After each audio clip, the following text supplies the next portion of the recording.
The Graves family is not famous or rich, but they are generous and caring. And all of those people that's coming in Sisters now, Quincelia and Shanita live 380 miles from the flood zone in Galveston, Texas.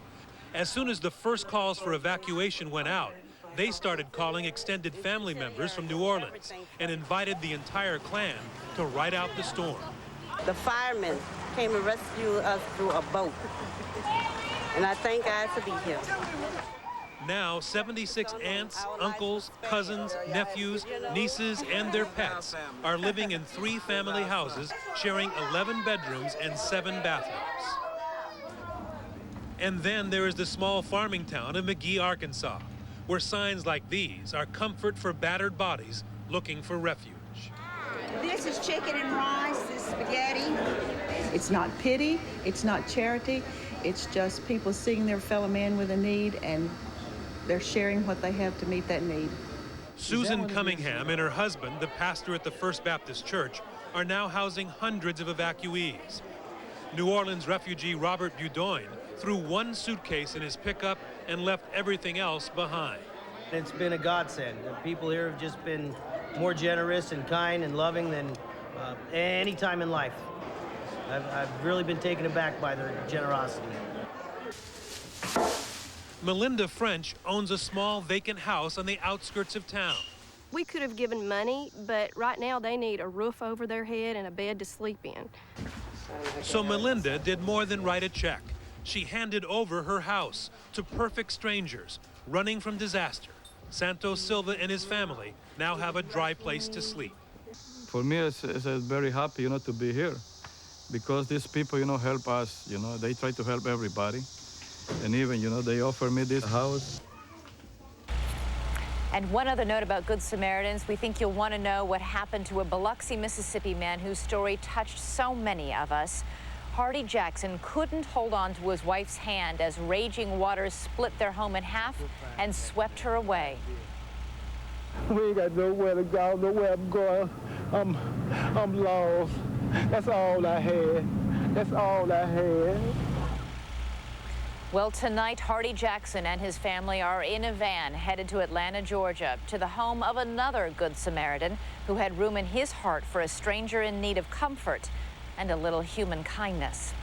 We'll be right back with the plight of the hurricane's most vulnerable victims, the medical miracles, and the people who need them. This special edition of 2020 will continue. We turn to some of the most vulnerable victims of Hurricane Katrina, those who were already sick and suffering before nature struck. Many of them have been bused to Houston, Texas, and are now making their home in the Astrodome, along with thousands of other victims. Dr. Nancy Snyderman is a former medical editor here at ABC News. She is now with Johnson & Johnson. Today, she went to Houston's Astrodome as a special correspondent for us. Tonight, the Astrodome is filled to capacity. 15,000 people, hungry, homeless, exhausted, but relieved. How does this compare to the Superdome? Oh, 100% better. They are grateful for the first time to get hot food, showers, and medical attention. And may I ask you how old you are? 90. You don't look 90. It is the aged and the very young who suffer the most. Many, like this 2-month-old, have had little water for days. How's he doing with all of this? He's doing good. At first he was dehydrated, like he wasn't really that normal.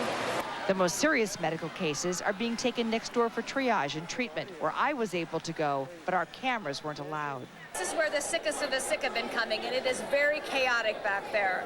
Schizophrenic patients on the brink without their medications, HIV-positive people who have lost their medications, very ill patients, and this place is scrambling by the minute. But the biggest fear for everyone, says volunteer nurse Angela Mudd, is the unknown. What are you hearing from the children? A lot of the children aren't talking. They're very scared. They've never had to live in this type of a situation in a tent city. It started to sprinkle a little bit earlier, and the children were afraid that maybe it was going to start to flood in here too. Everywhere you look, there are people with handmade signs looking for family members. Rarely have I met families that are still left intact. Who are you missing? Well, my wife, my grandkid, my wife. my brother Dallas Harris, my two nephews, Aubrey and Kevin. 3 sisters, Dale, Gail, Robin, my kids' mothers, Darlene, Annette. Tonight, so many families are torn apart. Over the next coming days, over 30,000 people will find refuge here in Houston. With the city behind them in ruins, many are now calling Texas their new home. In New Orleans, some of the most wrenching and desperate struggles for survival have been playing out at Charity Hospital. Tonight, there is word that hospital is finally evacuated, and ABC's David Muir has that story. Today, heavily armed officers used airboats to make their way to more than 2,000 people holed up in New Orleans' 2 state-run hospitals. They've had no power and little food. And with patients dying, doctors have been pleading to get those still alive out. As you can see, we're wading through water almost up to our waist to get to Charity Hospital, one of the hospitals where patients have now been waiting 5 days for boats to come rescue them. Yeah, the smell's pretty awful. But today, we were taken down the darkened hallways of Charity Hospital. For 5 days, Dr. Peter W. has tried to keep his patients alive. You're looking at the kind of mini ICU of the emergency department on the medicine side. So, doctor, when the hurricane hit, this room was full of critically ill patients. Full of critically ill patients, and including, ventilator hospitals displaced their patients and just dumped them on our door. We got 7 ventilated patients at one time that we had no information on. Without power, there were no lab tests, no x-rays, and doctors were forced to simply guess at what their patients needed. We had people with collapsed lungs, with broken bones, that we didn't have the ability to do x-rays on. So this is third world medicine. This is worse than third world medicine because typically with third world medicine, you at least have power to generate some essential radiography and essential labs. We didn't have those tools. This is the basement. This water is over 12 feet deep. The doctor showed us the floodwaters that forced him to move patients in critical condition upstairs, where they turned an auditorium into their emergency room. We've lost patients here, yes. And had we had facility, those patients, I suspect, would not have been lost. There are nearly 900 people still inside this hospital. Close to 200 are patients. And for the nurses who continually tried to calm nerves, it was a nearly impossible task. They stopped believing me, and I stopped believing it. What did you stop believing? I stopped believing that anybody was coming for us. And that I wasn't going to get home to see my husband and kids. Brunelle Curtin and her newborn have been here since the hurricane hit. She's getting on one of those boats today. As long as you keep faith in God, you'll be all right. Are we ready for boats for the psych patients? This afternoon, patients began boarding the boats. Dr. W. is convinced everyone will be out by tonight. I'm stunned that more people didn't die. Stunned. Even after all of this, we couldn't help but to notice the doctor and his colleagues remained upbeat. As we walked through the hospital, they pointed out a sign on a hospital wall that reads, "Where the unusual occurs and miracles happen." There is another health crisis that has officials worried, and that is some desperately ill patients have not been getting their life-saving drugs for days. I don't want to die like this. This woman has diabetes and had been without insulin for 3 days. As we began to talk to her, she collapsed. Do we have regular insulin? Somehow they found insulin in the crowd and a nurse injected her. But insulin comes in a small bottle. What about sick people who are on dialysis? New Orleans is the highest incidence of dialysis patients in America. And since Katrina hit, 50 dialysis centers have been forced to close. Those machines have to be available and working on a regular basis, virtually nonstop. So the interruption in availability of dialysis can be lethal. Even New Orleans hospitals can't keep taking care of dialysis patients. They ran out of water and juices for the children, and the kids were scared. Things were just out of control. Yesterday, 24 critically ill children were evacuated in the middle of the night to a hospital in Kansas City. 4 of them need dialysis. Without hemodialysis, these kids could not survive. When kidneys fail, the dialysis machine replaces the kidney, removes toxins from the blood. But the machines need electricity and fresh water to work. Without dialysis, the poisons in the blood build up. And what happens to the dialysis patient after 5 days? Once these toxic elements build up, it can go into a coma, and then eventually they'll die. This boy is one of the lucky ones who was saved. So tomorrow you're going to get dialysis again, right? And you'll just get dialysis here, sort of, you know, like your normal schedule until we figure out how you're going to get home. But in New Orleans, the situation is grim. Several days ago, one desperate doctor sent this SOS email to her colleagues around the country. "We need help getting water for dialysis," she wrote. "We estimate 1 week of dialysis water left. Our supplier's underwater and unreachable." We don't know if they got the supplies. When we come back, in the race to help the victims, was race an issue? Stay with us.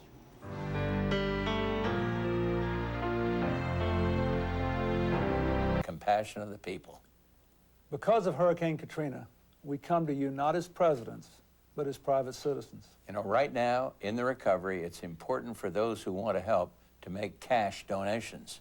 And everyone can help, and every dollar will impact someone's life. So please visit usafreedomcorps.gov for more information. The people along the Gulf Coast region will need the help of this country for a long time. This special edition of 2020 continues. Once again, John Stossel. Watching the coverage of the victims of Hurricane Katrina makes it clear that most of those who are suffering most are black.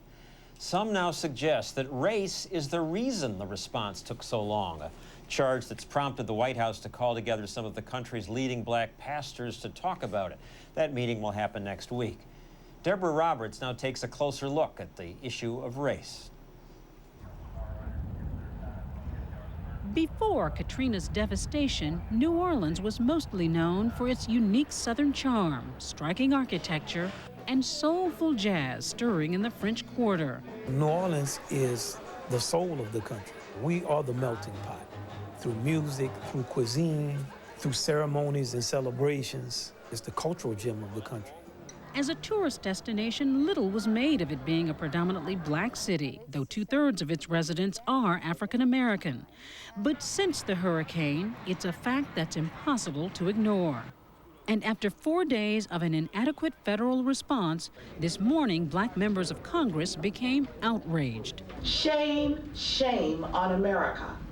We were put to the test and we have failed. They were reluctant to mention race, but with daily images of desperate black faces, mostly from the city's poorest neighborhoods, a conversation about the disaster and race is heating up. They're waiting and waiting and waiting, and people are dying. People are sitting next to dead people, and these are all people of color. Eleanor Tatum is publisher and editor of the Amsterdam News, one of the country's oldest black newspapers. If these had been communities that were wealthier and were lighter in color, more people would have been evacuated sooner. Do you really believe that? I really do. And do you think other people in this country really believe that? I do. Are you hearing that? I am. Race is a part of it. Famed trumpeter Wynton Marsalis is from New Orleans. If this had happened in, say, Charleston, South Carolina, do you think that the movement might have been faster? I know it would have been faster. Why? Because the nation is predominantly white. But some people would argue, come on, how could you say that our government would decide not to help people just because they're black? Because our government has made that decision for many, many years. But I don't believe that that reflects the views of the people. In fact, he's right. Americans are lending a big hand, donating close to $200 million to the Red Cross as of tonight. Back in Washington, key Republicans reject the idea that race is playing any part in the relief effort. Of course, it had nothing to do with race. Congressman Roy Blunt is the majority whip. We are a day or two slow. I don't think it had anything to do with the people affected. I think it had to do with the size of the disaster. Still, many blacks are taking issue with how the disaster is being portrayed. One hot-button word is refugees, used a lot lately to describe the masses. First of all, the people are not refugees. They are American citizens. They pay taxes, they raise their families. And there are the frequent reports about lawlessness and looting. Most of the images shown, including this one, involve blacks. They are on the brink. And They have to diaper their children. They have to feed their kids. I mean, is that really looting or is that survival? But this is a defining moment in our nation's history. And it's another event that has forced us to turn the mirror onto ourselves. We saw another side of the prism this afternoon outside the Astrodome. These young people of all races offered a lesson in harmony. Whatever tensions existed elsewhere melted away in this pickup game. The football field inside was filled with worried families, but this field was for fun. When we come back, some personal encounters. Elizabeth Vargas with a first-person view.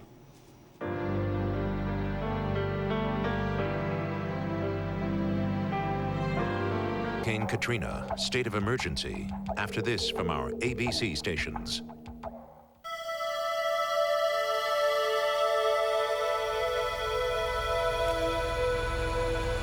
It is impossible to cover Hurricane Katrina without coming away with stories and some people we will never forget. People who faced the full fury of nature with bravery and grace. As Gulfport begins to pick up the pieces, it has also begun to reveal those divisions faced by all American cities, young and old, black and white, and perhaps most significant in a city trying to rebuild, rich and poor. Amanda Kellum is a 21-year-old mother of 3 young children. As Katrina closed in on the city, Amanda says she felt trapped in the small rented house she shared with her children and other family members. The hurricane was coming, I was praying, just don't let it hit us. It's kind of an old neighborhood. Across town, Billy Barrett ignored the evacuation order, choosing to stay and protect the house he had spent a lifetime building. We protect what we have, we protect what belongs to us. Before dawn Monday morning, Amanda's house began filling with water. Her brother Matt remembers. Before I knew it, it was at my ankles. Next minute, it was at my chest. And the water kept rising. As they desperately tried to keep the smaller children's heads above water, Matt grabbed a rod from the closet and smashed a hole in the ceiling. Got the babies up in there, and then the dog, and then us. And thank the Lord they got up and busted the hole in the ceiling, because if not, that's the reason my kids are still alive. How frightening was that to be up there with 3 small children? A 1-month-old baby, a 2-year-old, and a 3-year-old? It's very scary. You just don't know what's going to happen next. You don't know if the roof is going to get ripped off or someone's going to come slam it through and break it. Amanda and her family abandoned the house as quickly as they could, grabbing some meager belongings as they headed to the relative safety of a nearby church. I grabbed the diapers and I tried grabbing some kids' clothes. Billy Barrett is still in what is left of his once stately home. As leaking gas alarms buzz all over the neighborhood, Billy stands guard over belongings he says he spent 50 years acquiring. What's mine is mine, and I'm going to protect it. And we don't fire to warn, we fire to stop. I had a lot of stuff in here, though. My radio's gone, my TV. I don't know. Material stuff can be replaced, though. It's just life that you got to think about. As for the future, Billy Barrett says his is right here in Gulfport. We're going to have to bulldoze everything and rebuild. But you will rebuild? Oh, yes, ma'am. Absolutely. Amanda Kellum saw her future in Gulfport wash away as she huddled in the crawl space of her rented home. How do you be a parent in a situation like this when there is complete devastation? It's hard. It's very hard, especially when you really don't have anything anymore, you know. We've started completely over. You know, they just got their first outfit today. Now, she just wants to find a warm, dry bed where her children will be safe. Down come baby, cradle and all. So very tough for so many people here. Coming up next, history repeats itself. Why didn't anyone pay attention?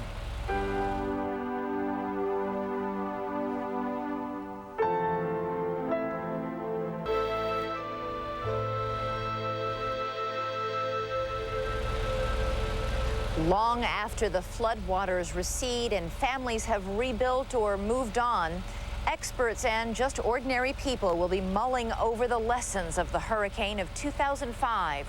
Could the disaster have been prevented?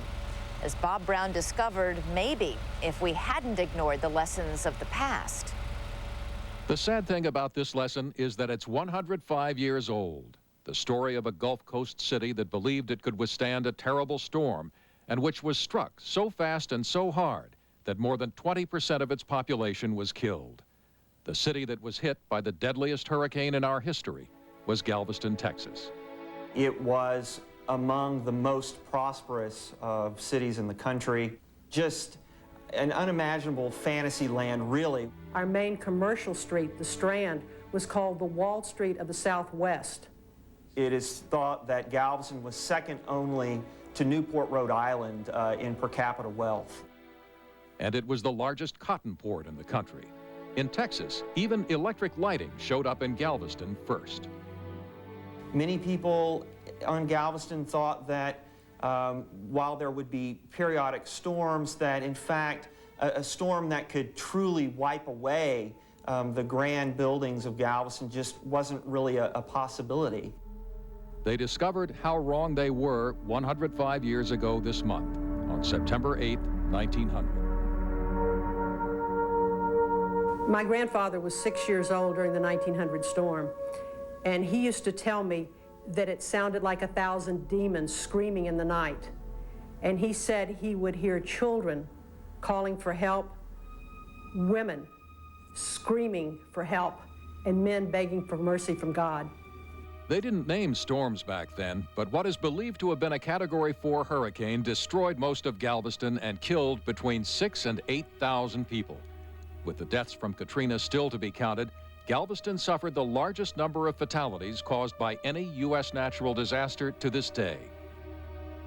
In fact, they never, I think, found all of the bodies. It was a very long process of uncovering the dead and finding the dead among the rubble and the remains of the city. What happened here is also one of the reasons why history can be so maddening, now that we've seen so much of it replayed this week, when the lessons peculiar to this type of Gulf Coast location were evident. For instance, the delay in getting rescue workers into an isolated, low-lying city. There were frustrations, just like you're seeing today, of people stranded on the island, unable to connect with their families, with their friends, unable to seek help from the government and from the mainland. Some marauders were executed for stealing valuables from the bodies. The water table after the hurricane was so high that they couldn't bury them. 700 bodies were dropped into the Gulf of Mexico from a barge, but they floated back. They were burned. Galveston did respond afterwards. They built a massive seawall, which has done a good job of protecting them ever since. But the city that once was one of the wealthiest in the nation never regained its former stature. And 105 years later, the ghost of that hurricane still haunts it.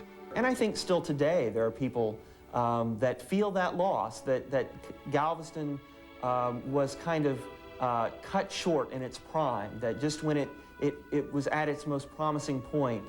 I think over time, people forget. They get more comfortable with the way that things are. Not everyone has a sense of history. There's a feeling, well, history is in the past. But once history repeats itself, the people who were there may never enjoy the relief of forgetting it.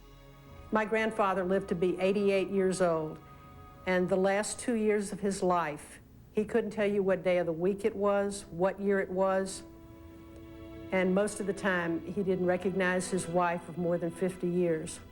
But whenever it started to rain and the winds would pick up, he could tell you the story of the 1900 storm as though it happened yesterday, because no disease of the mind was strong enough to erase the memory of that storm. We'll be back in a moment. Stay with us.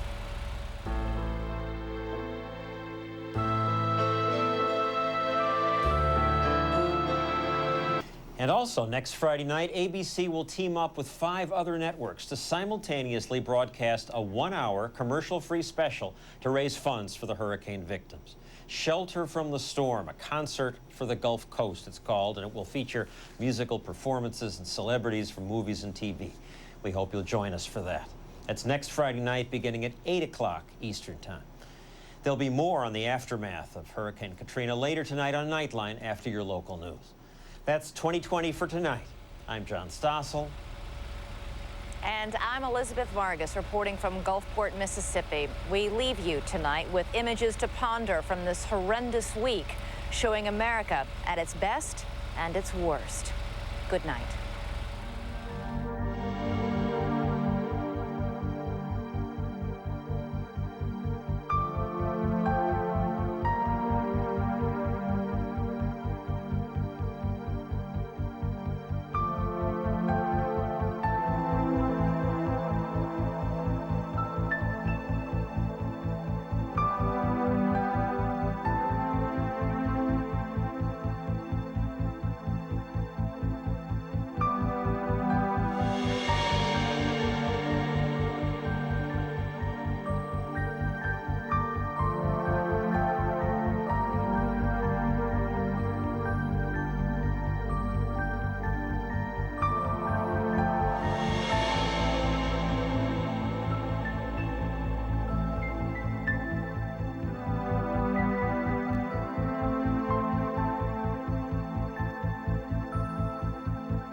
Of buses to start arriving here. People who have been desperate for days to get out of the New Orleans area went through a hurricane. They thought that was going to be the end, but instead it took another couple of days for them to actually end up on buses. We saw a lot of people where the tension was very high, and we saw violence breaking out right in front of our eyes. And I'm trying to find beds for my children. Oh, whatever you have yours. All right. I have them right there. Say and spell your name. Okay, so now we have a fight. Now we have a fight. There we go. There's that. People begin to scream when a fight breaks out between two men looking for a cot to sleep on. At first, it seems no one hears, but then the fight grows. Another person, then another. Pretty soon, it's 5-on-1 and time for our cameras to leave. Not 10 minutes earlier, a different man attacked a foreign TV crew. The cameraman for a Brazilian TV was sitting in the car, and this guy come and attack him from the window. You know, and I come with my camera and put the lights on and say, hey, get off, get off. That alleged attacker caught by police, but there is no question authorities are outnumbered here. And as hope for a Friday escape seems slim, for families, the thought of spending another night in a city without power, a city underwater, and a city under siege seemed almost impossible. I just want to leave because I'm scared. I'm not going to sit here and say I'm not scared because I'm very scared. Days of these kinds of images, sick people lying in the streets too weak to get up, people crying because they're not getting the answers they need. Well, they're starting to wear on them. These are people that we have trusted our lives with, and they can't even tell us when another bus is coming. They can't even give us a time. Then when they say the bus is coming, well, do you know when we're going? No. That is scary. So as each busload starts to make its way out, all of a sudden those who are left behind begin to wonder when the next wave of buses will arrive. They have been out here for a long time. They've been out in the boiling sun. They've been out here waiting, worrying, and wondering when it is, because for them, they just want to get out. Reporting in Metairie, Louisiana, I'm Karen Carlson, ABC 7 Eyewitness News. New Orleans will rise again and be a greater city of New Orleans. All right, yes, sir. Mr. Bush has signed a $10 billion disaster aid bill passed by Congress. The confirmed death toll in Mississippi is now 147, and it may reach over 1,000 by one estimate. In Gulfport, emergency relief is slow in coming. Eyewitness News reporter Leslie Miller visited a shelter where food, water, and sanitation are still in short supply. The shelter manager would not allow our camera inside, but we can tell you the stench at the entrance was unbearable. There is no electricity, no running water, and no flushing toilets. Overflow of waste is everywhere. Had no showers for like 6 days. Well, we're all homeless people right now. It's like living on the street like a dog. Finding the necessities of life is a struggle, and locals are getting frustrated. It's been a very bad experience because you got to wake up every morning, getting ready to go and do something. It's like a job, like an 8-hour job a day. Gas was pumping at one station in Gulfport, one of the first signs of normalcy in days. We have a little bit of gas left in the ground, so we're trying to move generators around where people can get some fuel. What was a simple task of daily life is now pushing the patience of motorists all over the Gulf Coast. How long did you wait in line for gas this morning? About 3 hours. Thank God for that. 3 hours. That wasn't bad at all. Even local emergency crews have never had to deal with this before. As a fire department,